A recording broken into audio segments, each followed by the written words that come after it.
Salut! Dans cette vidéo, je vais te parler des 5 livres qui ont changé ma vie, qui ont changé ma vision par rapport au monde. Je te les conseille absolument. En premier lieu, il y a The Creative Act de Rick Rubin. Rick Rubin, c'est un producteur de musique qui a collaboré avec les plus grands groupes de musique tels que Red Hot Chili Peppers, The Strokes, Beastie Boys, Metallica, Johnny Cash, j'en passe puisque la liste est très longue. Si tu veux, à ses débuts, il a vraiment popularisé le rap.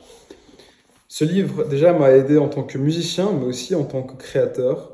Et je pense que tout le monde a une certaine âme créatrice et qu'il a quelque chose à donner au monde. Et je pense que la création, ça aide énormément pour l'accomplissement personnel. Il parle aussi dans ce livre de méditation.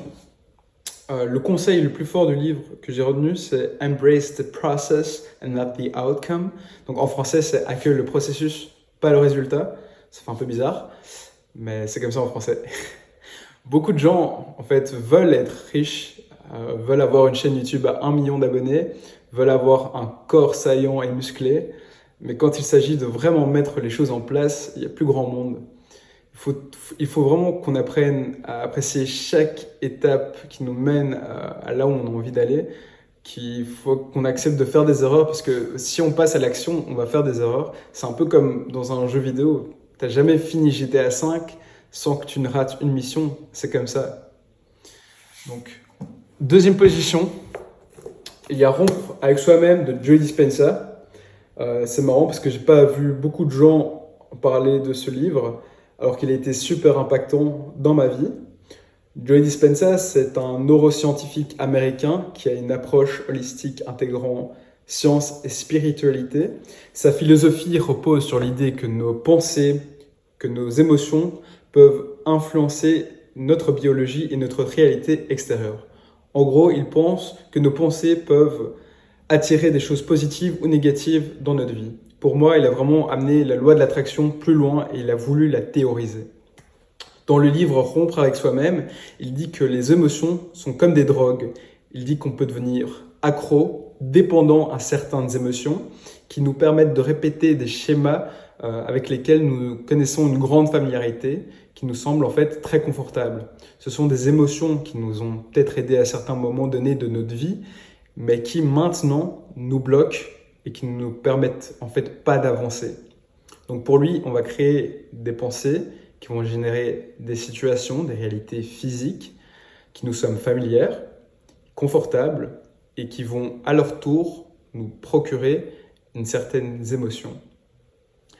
C'est comme ça qu'on peut se sentir parfois bloqué dans notre vie, qu'on n'arrive pas vraiment à évoluer, et tout ça sans vraiment être conscient.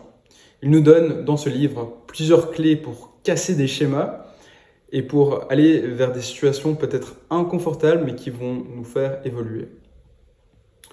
En troisième lieu, il y a Comment se faire des amis de Dale Carnegie.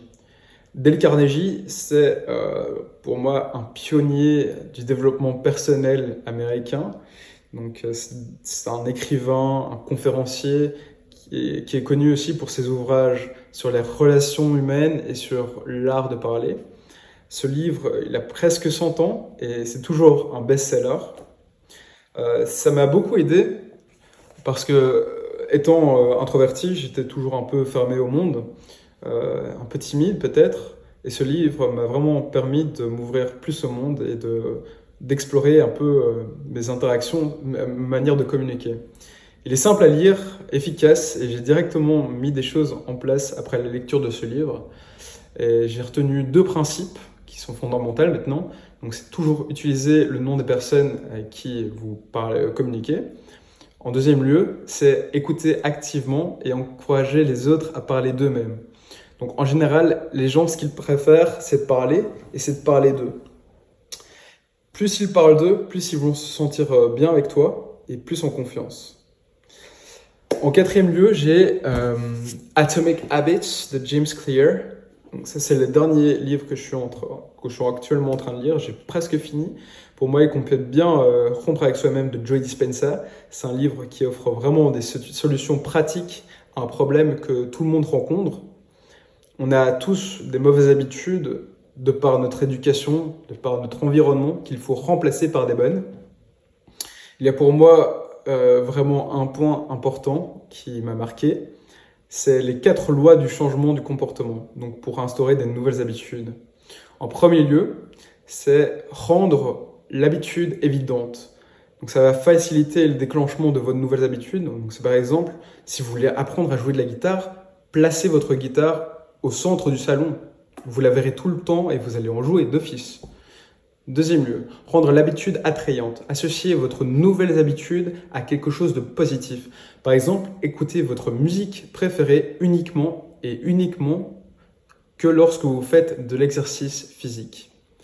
Rendre l'habitude facile, donc simplifier la mise en œuvre de votre nouvelle habitude. Donc par exemple, si vous voulez manger plus sain, préparez tous vos plats à l'avance. En quatrième lieu, rendre l'habitude satisfaisante. Donc par exemple, si vous voulez lire plus de livres, vous pouvez manger un petit bonbon après 45 minutes de lecture. En cinquième position, et en fait c'est le meilleur, c'est mon préféré, c'est Penser pour moi-même de Marc Aurèle. Marc Aurèle, en fait, c'est le GOAT de la philosophie, le GOAT du développement personnel. Il était non seulement un empereur romain, réputé parmi les 5 bons empereurs, mais aussi l'un des principaux penseurs stoïciens. Son ouvrage Penser pour moi-même rassemble ses réflexions intimes sur des thèmes comme la vertu, la sagesse et notre place dans l'univers. J'ai retenu 4 points clés.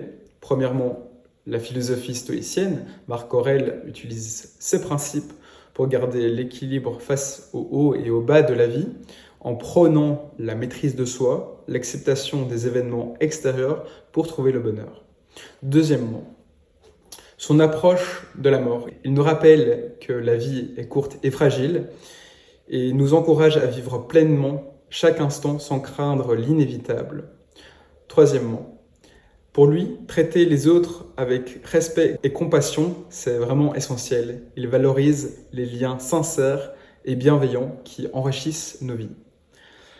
Et enfin, dernièrement, sa connexion profonde avec la nature. Marc Aurèle trouve l'inspiration et le réconfort dans la nature. Il y voit en fait une sorte de divinité à travers le monde naturel.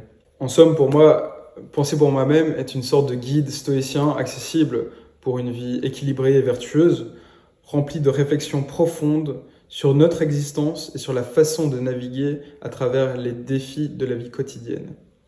C'est tout pour aujourd'hui. On se voit bientôt pour une vidéo dans le même style. Merci de liker, de vous abonner.